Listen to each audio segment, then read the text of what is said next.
I give you Shelley Muzylowski Allen.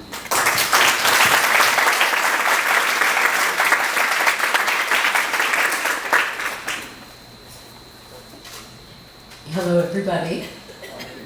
Thank you so much for those lovely introductions. I am absolutely thrilled to be here at the Lowe Museum and part of the Palley collection. Thank you, Tola and Lisa, for organizing and inviting me here.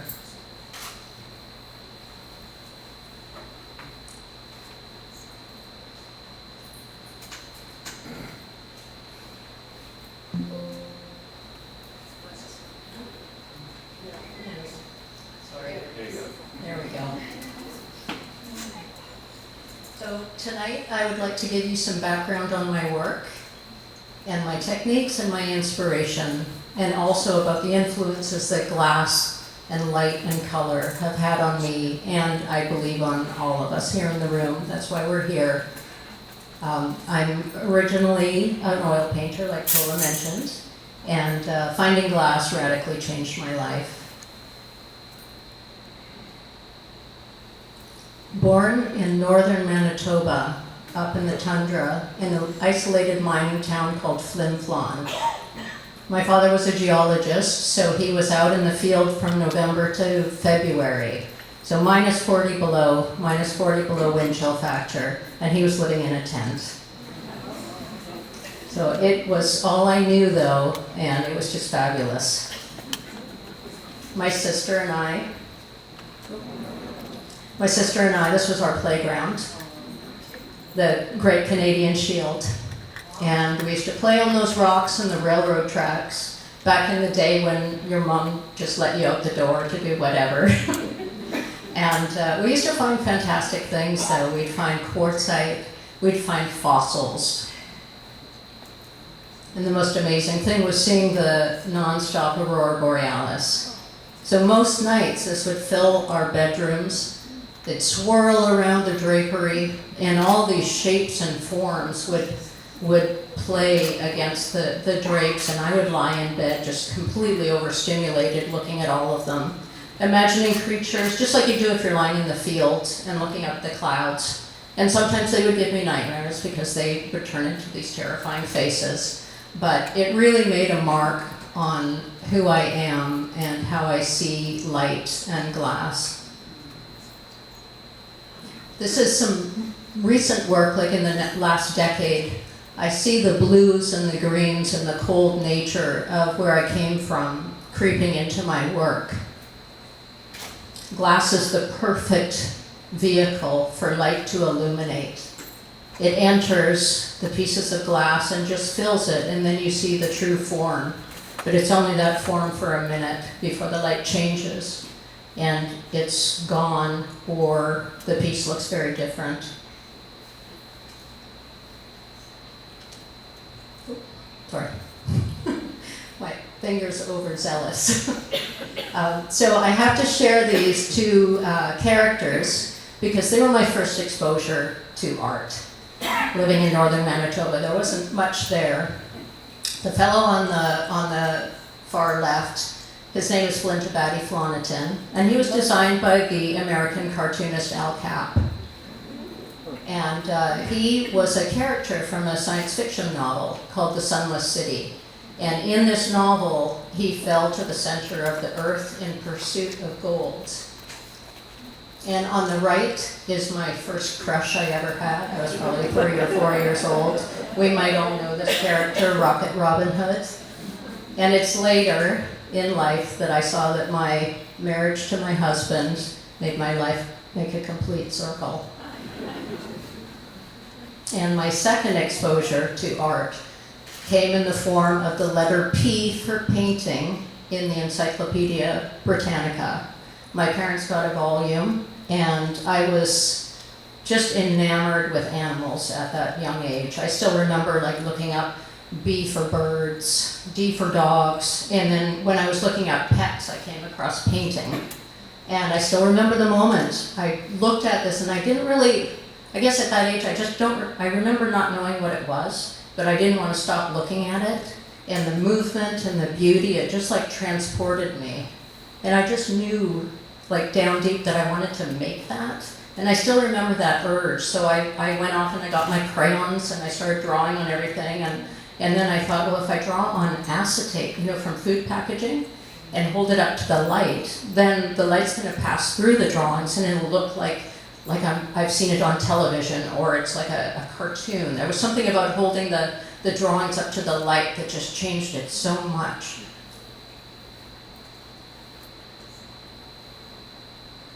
So I continued to draw and paint my whole life. I did go to Emily Carr, as Tola mentioned, and I had to take a year off because I just needed a break. So I took off to Europe with my bicycle, and I cycled through Europe from northern, like Manchester, down through Turkey to Greece, and along the way I encountered a lot of storms, a lot of hills, a lot of incredibly bucolic scenery with sheep grazing and during these storms. And so this is a painting I did when I returned. And many of you are familiar with the term autopilot, that this painting was done in that state. I don't remember painting it, I just remember having this feeling walking up to the canvas, and then I stepped away like a day later and it was done. So it's still, I keep this painting, it's a really special piece to me.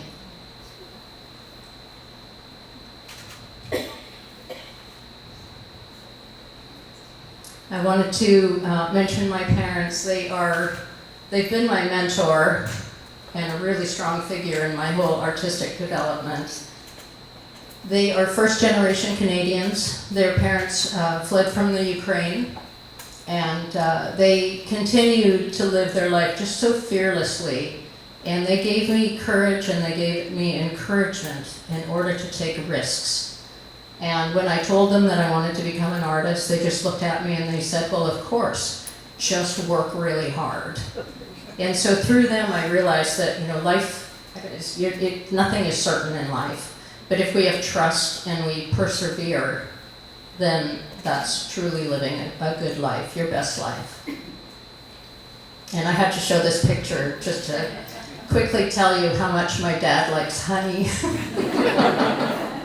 He has, my husband keeps bees, so we give him honey, and he has it every morning on toast, still to this day, with raw garlic cloves. And he's 91 years old, so I guess it's working. So after I graduated from Emily Carr, I wanted to live the bohemian life. So I moved into this old abandoned warehouse called Frank's Cabaret. And it was in the bad area of Vancouver. And lots of stuff happened there. Some friends moved in, got studios. In the end, the place turned out to be haunted, and then it burned to the ground. But that's a whole other story that we can talk about later. I put the picture on the right to show that it was the 80s. And probably because of the pants, but I was also starting to do more sculptural work, and I went out to the university endowment lands and was taking reliefs in aluminum from the great cedar trees that are there. I love painting larger than life. Something about throwing my whole body into a canvas and having the peripheral completely encompassed with the work was just so much more satisfying than just having a wrist action and not really moving with the work. So I did a series of the local horses, and I would take steel and leave it out in the rain, let it rust, and then I bring it back and adhere it to the canvas. So these are all oil on wood, and they're about 8 feet tall, I believe. So as it goes, as every artist needs in their life, is a day job. So I got one of those, and it was during this job that an associate asked to see my paintings. She saw my paintings and she said, you should really be working in glass. And I just thought, well, that's a really strange comment, because one, I wasn't sure if she was being insulting, but also all I knew about glass was, people making perfume bottles and wine goblets and bowls. And I thought, why would she think I want to become a craftsperson? I was a painter. It's a very just I guess the differentiation seemed such a leap that I didn't understand it. But the next day she brought me a picture or a catalog from Pilchuck, and she handed it to me and she said, "Here, go here." So I did, and all I say is that my life changed so radically. From that moment, I could not stop thinking about glass. I was living in Vancouver at the time. I was driving to Seattle after I finished my day job as a graphic designer. I'd drive 3 hours to Seattle, and then I would take a 3-hour class, and then I would drive home. And then I'd go to work in the morning. And I did that 2 times a week. So, yeah, it was, I would twirl a broom practicing blowing glass in my office. So I had it so bad that I guess the inevitable happened, and I met my husband, Rick Allen. This is his first body of work, but many of you know him as a mixed media, mostly glass artist whose focus is space vehicles and scientific apparatus. But he's also known as Rocket Rick. So it was here I realized that my childhood crush had become real and my life full circle. And this is one of his pieces. It's all glass, metal legs, and clad with silver foil. There's a tiny little red chair inside of most of the pieces that he makes. I also met these people in my first experience to Pilchuck. This is Bill Morris, Joan Ohnbrink, and Karen Willenbrink. And we just became instant friends. And I think they could see how bad I had it to learn to work in glass because they asked me to come and assist them. And so I really, my life just fell into place. I ended up marrying Rick and working for this amazing crew. And it was working with them that I realized that glass can be anything you want. You're only limited by your own imagination. And they were truly magic years. Rick and I bought a property close to Pilchuck. That's our hot shop there in the field. This is the place we're still at. And can be very gray and rainy in the Pacific Northwest, but when the sun comes out and illuminates the trees, there's just these incredible bursts of color that you're not expecting, and it still takes my breath away. And that's the interior of our hot shop. If there are any glass workers in the crowd, we've got a really large garage on the far right here, and it allows me to make pretty complicated parts and keep them on hold and then attach them when I'm completing the piece. And it just enables me to do more complex sculpture in the end. And an electric furnace, we try and keep it very economical and energy efficient. This is one of my favorite photos ever. I love how glass blowing can appear so choreographed and so staged. This is Rick and I doing a collaborative piece of placing a glass seahorse that I had made in a jar that Rick had made.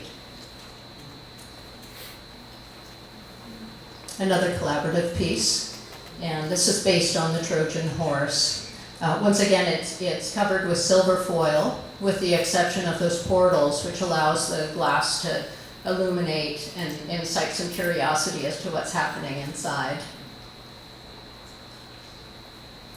This is 10 minutes from our house. I just live in such a wondrous, vibrant, natural world, and it is constantly inspiring me. I just love taking the colors from around me and trying to sift them onto the glass, layer the glass, and try and emulate some of what I see. Spending a lot of time in the forest, and then trying to bring the forest out in my glass. I carve away on a piece like this to reveal the very inner bubble is that deep blue color. So it's a technique of kind of, I guess you call it like a reverse engraving.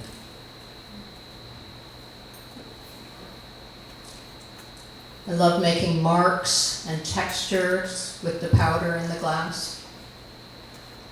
And this piece, I had a week where I was really uninspired and I just didn't know what to do. And I had a big team coming in, and I looked out the window and the cherry blossoms were blooming and forming cherries. And I just thought, well, that's what I'm going to do. So this piece is called Cherry. And the flowers are actually engraved into the surface of the glass. We live 10 minutes from the coast, like you all do here, so you know the magic of being by the ocean. When I look at, this is the walk I often do, and when I'm looking out at the tide when it's out, and you see all the pattern in the sand and the contrast of that grainy, swirling surface with the dark, sparkling ocean, it's just like, it's what I really want to do in glass, to have that contrast, to have that depth. Instill that sense of wonder. But sometimes I just literally create what I see on the water. And then sometimes I just imagine what I see under the water. We have a little Boston whaler, so we go out quite a bit in the summer. This piece is called Buccaneer, and it's from a hippocampus series, which being the mythological seahorses, and that are often the chariots for Poseidon in Greek mythology. This piece is about 3 feet long, and it was all put together hot. So the people that were working with me were pretty tired at the end of that day.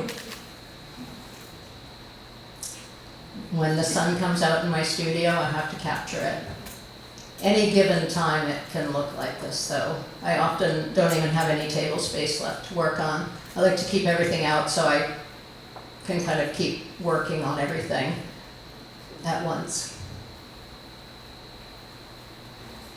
So the hot shop, many of you are familiar with it, but I'll just talk briefly about the process. And this, of course, is just the sexy picture of the gaffer's bench. I always start with an idea that's usually just a visual in my head. Sometimes it comes from a story, something I've experienced, but mostly I'll wake up with this idea in my head. So I roughly draw it out to scale. I keep a big chalkboard in the hot shop, draw it out to scale just pretty roughly so I keep the motion that I'm trying to capture in the piece. This is at the Museum of Glass, putting together a life-size stag head, putting those 2.5-foot antlers on the pipe hot, and then whoever was on the pipe, well, it was Gabe. I have to give him credit for that because he flashed it for about 2 hours, and it filled out the biggest glory hole, and the antlers kept moving till the very end. But anyway, having a residency like this allows an artist to do this kind of thing because you have access to this equipment that I don't have at home and a team that I don't have at home. So it's a really, really intense and wonderful situation. And this is the finished piece. It's called Between Darkness and the First Light.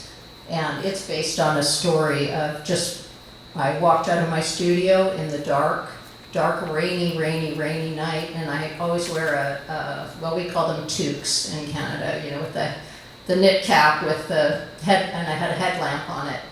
And I walked right into this stag.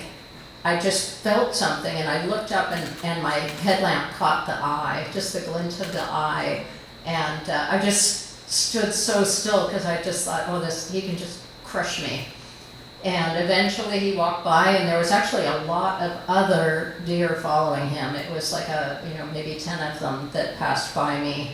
And it just made such a huge impact to me that I made this piece. And it also, I was thinking about the rain, and you get, it's November, and it's gonna rain for like another 8 weeks. So you have to find some beauty in it. So that's where I started thinking, more and more about water and how glass can relate to it, and how it can actually be something really beautiful and fill your soul rather than make you feel like down.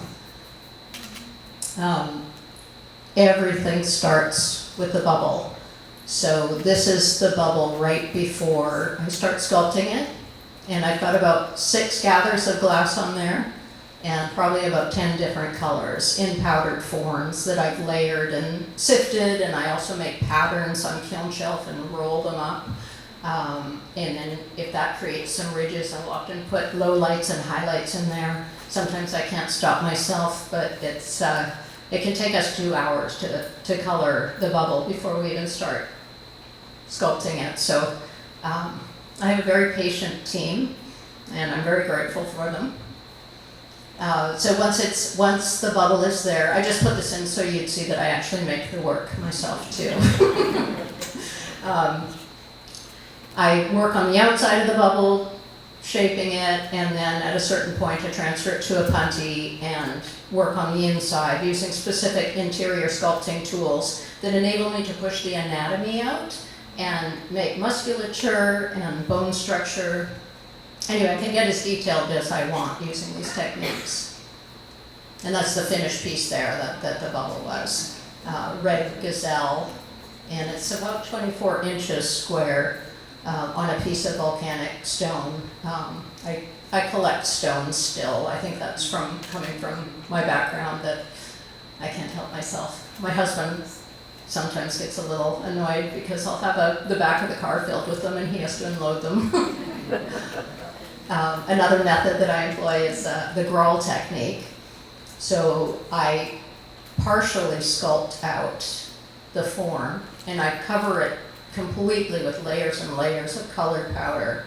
And then I cool it down, use diamond Dremels, and remove this color from the surface until I've got the details that I want. And then I pick it back up on a blowpipe, finish sculpting it out. So that's the piece that was on the left, Red Fox Reflect. And this is the piece that's on the right. It was an installation about predators and prey. And we have both of these animals on our property from time to time. And I did have a run-in with a mountain lion on my property right when I was blowing glass. But that's also another story. We can talk about that later over a glass of wine or something. But it was, I'm really happy it didn't escalate, and I'm also, I was really inspired to make this piece. I'll often take the glass into my studio and spend weeks drilling holes, beading time horsehair. I love the contrast of the materials. I think that the beautiful qualities of each brings it out if you compare or have them side by side. So it's definitely something, and it's also a contrast of working in the hot shop so furiously and quickly, and then I get to just sit back at my table and just be meditative. That's the finished piece called Cloud Bear. And this is a life-size swan called Minstrel. I made the wings out of horsehair that are bound with wax twine. And that took a very long time to bind those. But I felt that if I made glass wings, it might be too descriptive and not have enough motion. So that's why I chose the horsehair for this piece. I absolutely love armor, medieval armor. And I had to learn how to make it so I could start putting it with my glass. So I learned downloaded from the internet, learned to make chain mail and scale mail, and then patina it to match the colors in my piece. So that was the neck for this piece called Sea Blue Steward. And it's almost life-size wall-mounted piece. I worked on it for over a year. It's a short video just to illustrate what actually happens in the hot shop and how amazing this team is.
those guys, I worked with that team for a long time, almost a decade, and then they all had to grow up and move away, and it was very sad. But anyway, this type of piece that we were making in the film is one of the most challenging pieces I've made hot on the pipe.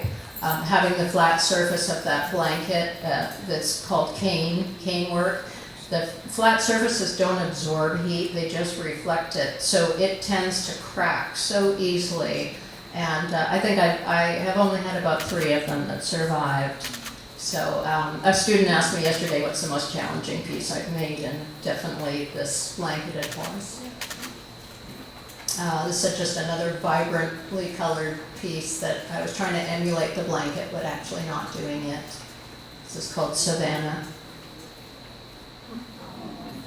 And this is called Face of Flowers, and I watched a doe in our field, and the field was full of daisies, and she would eat and then she'd lie down to digest, and I could just see her head above the grass, and it was so endearing. So I had to make that piece, and it is also a life-size doe head. This is a series that I worked on just looking at the small creatures in our area, like the bunnies and the mice, and just the ones that are kind of overlooked. They're just common. And I started thinking about I don't know if any of you know about the Japanese netsuke. So they're basically the toggle that goes on a kimono sash. And they're usually of just the common animals that are around the environment that the person lives in. They can symbolize a certain hierarchy.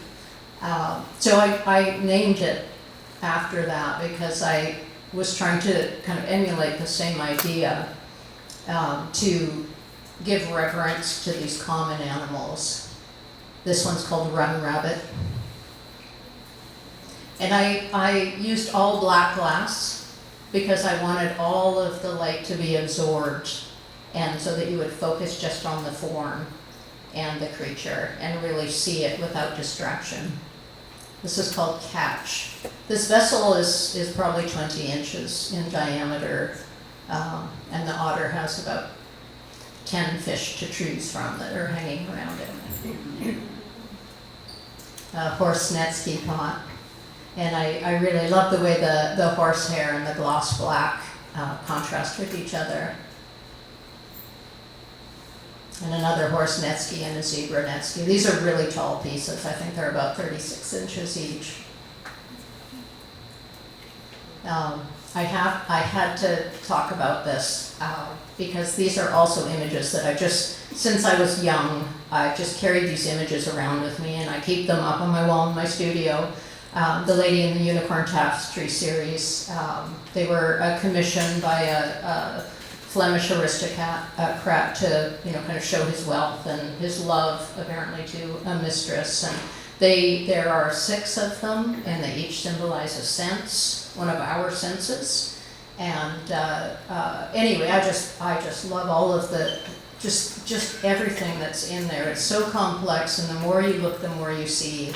And everything has a symbol. The unicorn symbolizing secular love is one of the ideas put forth. So I wanted to make one out of glass. This is the beginning of it. I still, in the future, would like to embellish upon it, make it more complex. This was at the Museum of Northwest Art in the Pacific Northwest, and it's 50 feet long, but it's still just on the wall. So my future, what I envision is the glass hanging, and you walk amongst it and weave yourself through the tapestry. So that will come. And I did want to talk about the horses. It's a recurring figure in my work, and it was so perplexing to me. Why am I always making horses? I never really rode them, but I did draw them. Like my friends, not you, but one of my friends is in the audience, would go to the stable, and I would be like, no, I'd just rather sit and draw them. My dad's family had horses. They raised heavy horses, so I'd go, and my cousins would say, let's go ride, and I would just want to draw them. So anyway, this continued to go on for like 50 years. And one night my dad called me and he goes, "Shelley, I know why you like horses." And I said, what are you talking about? And he said he had just finished reading a book on the tribes of Eastern Europe. And he found our family name, Muzylowski, in this book. And he said, we were like a part of the nomadic tribes. After other tribes had started farming, we continued to ride around on horseback. And I just thought, well, if that's true or not, at least I felt like I had more credence to continue with this intense connection I have with the form. I love the Chinese Han Dynasty horses. They had developed a superior breed at the time, and they called them the heavenly horses. So these are two pieces that I made based on just thinking about them in that time period and what they might have looked at. The horse you can see on the far side, on the left side, is called Towards the East, and it is at the Imagine Museum in St. Petersburg, if you go there. And the horse on the right is called Towards the West. A more meditative, reclining horse. They're on concrete blocks. I wanted to, I guess in a way, imply the sense of civilization, how humankind, were hand in hand with horses as we developed our civilizations. And this is the Dagger Horse series. These are the two pieces in the Palley collection are from this series. And I love making these, and to me they were really thinking in that nomadic sense that they were sculpture you could take with you. You could take it out of the stand and it could fit in your bag and you could travel with it if you needed. And it could maybe even be used as a tool with a pointed end. Or a weapon, I don't know. And I wanted to make really large horses, but you're limited by the glory hole. So it's kind of a bummer, but I figured out that if I blow each part separately and attach them with different materials, I could make a pretty large scale piece. So this is, I believe it's called Destrier, and it's once again the scale nail connecting all 6 parts. And another suspended horse connected by beads. Glass blowing it just invites collaboration. We work as a team, we overlap each other with what we're doing and our thoughts, and we're really open to sharing. And so, to go back a little bit, I was at the Museum of Music in Arizona, and looking at the collection, and I came across a 2-stringed musical instrument that was covered with snakeskin, and it had a wild goat head on the end of I guess it's the head form at the end of the arm. And right away in my brain, I just thought, I need to make a piece like this with Davide Salvadori. And there was a big problem because I didn't know Davide, and he lived in Italy, and he's well known for his glass instruments. We had shown in some of the same galleries, so he did come over to the States from time to time, but the idea was just really, really very needed to be made. And fate had it that Davide and I taught together at Pilchuck later that year during the same session.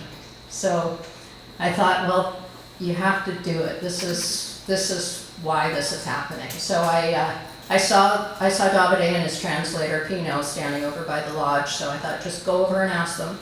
So I went over and I asked his translator. I told him that I'd really like to make a piece with Davide. And so he relayed that back to Davide, and they both turned it to me and they just stared me down, and it was so uncomfortable. And then finally Davide, for those of you who know Davide, he did this, and then he went, "Si." So we agreed that later that night we would just go to our separate studios and work on the drawings for the collaboration. We met up the next morning and our drawings were the same. No kidding, it was crazy. So that night we made a very large camel-headed guitar with our students, all the collected students, and it was so exciting and it turned out beautifully. So then the next night we made a cobra piece, cobra mandolin. And then a week later, after the class finished, I got a phone call from Davide's manager inviting me to Murano. So, of course, I was terrified because women don't work in Murano at the glass bench. So I went over there, and Davide was very gracious, and he gave me my own bench, and I made all of the animal parts of the pieces. He made the instrument bodies. We put them together hot in his studio and had them cold worked, and then I would string the strings on them later. So this piece is Serpente, and they're all fairly large pieces. This piece actually I just heard that is in the Baker Museum in Naples. It was just gifted to them, so I don't know how close that is or if anybody goes down there, but it's now there. And this is Pavone, the peacock. You can see Davide is very known for his morini, which are those discs that are fused together. They kind of look like sushi, and then you slice them up and fuse them together. And Toro Basso. This is the largest piece we made. So I mentioned that women don't work at the bench in Murano, and I was in there working, and maestros were coming from all over to see the spectacle of the piccolina woman, they were saying, working at the bench. And when I was making this bullhead, I turned around and Pino Signoretto was sitting behind me. And he's somebody whose videos, and I just like worshipped him, and he's one of the, hundreds of years of glass sculptures on Murano. The Signorettos are an amazing family of glass workers. So he's very close behind me, and I turn and I look at him, and I just go, oh boy, and he goes, I see, you have been my student. So to me that meant, okay, I'm doing okay. So anyway, we made 12 pieces, we showed them at SOFA Chicago, and the reception was very good.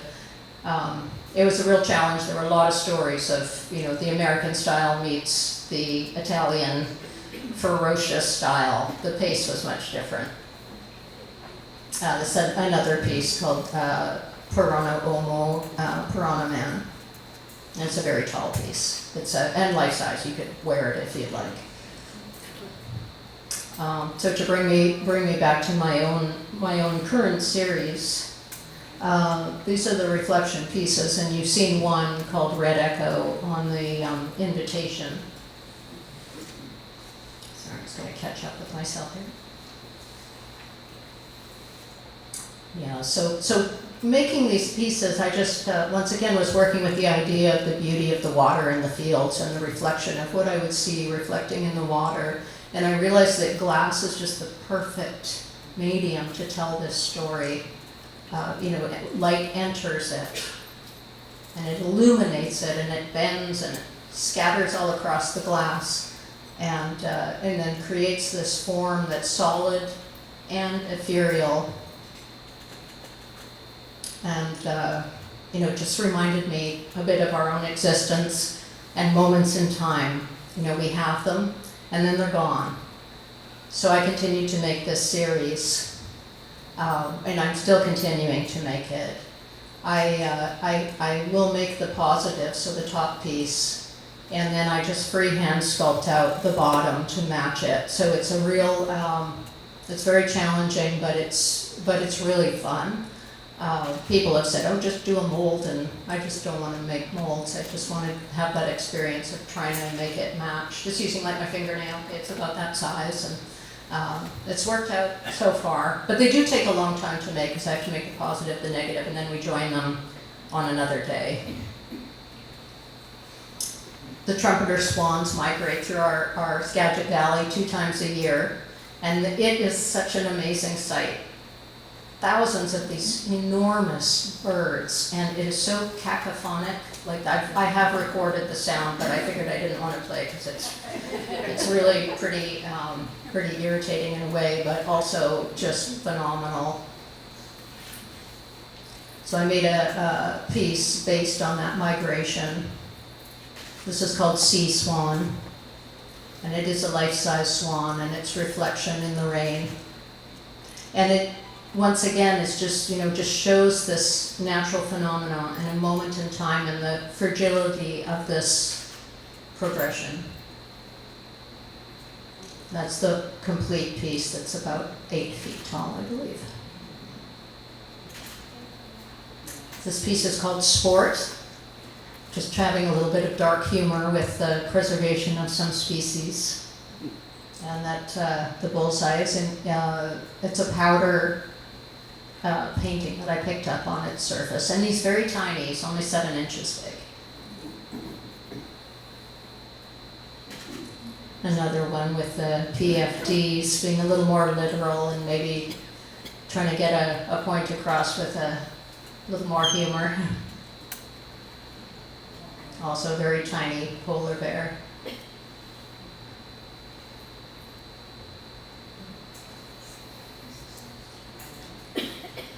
I had to just show you these briefly too.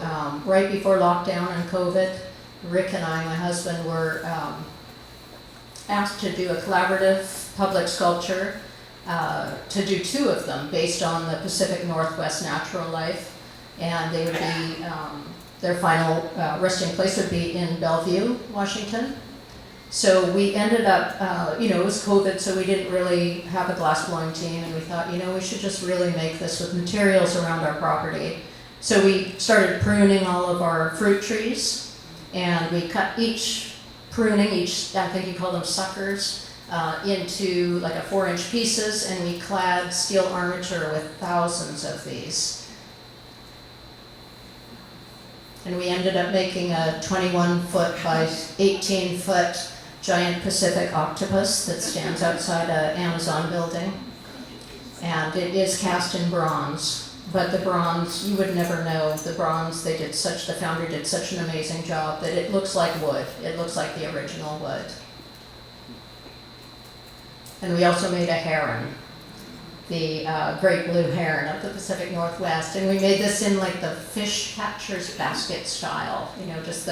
I think these type of baskets are still used today. And this is about 11 feet.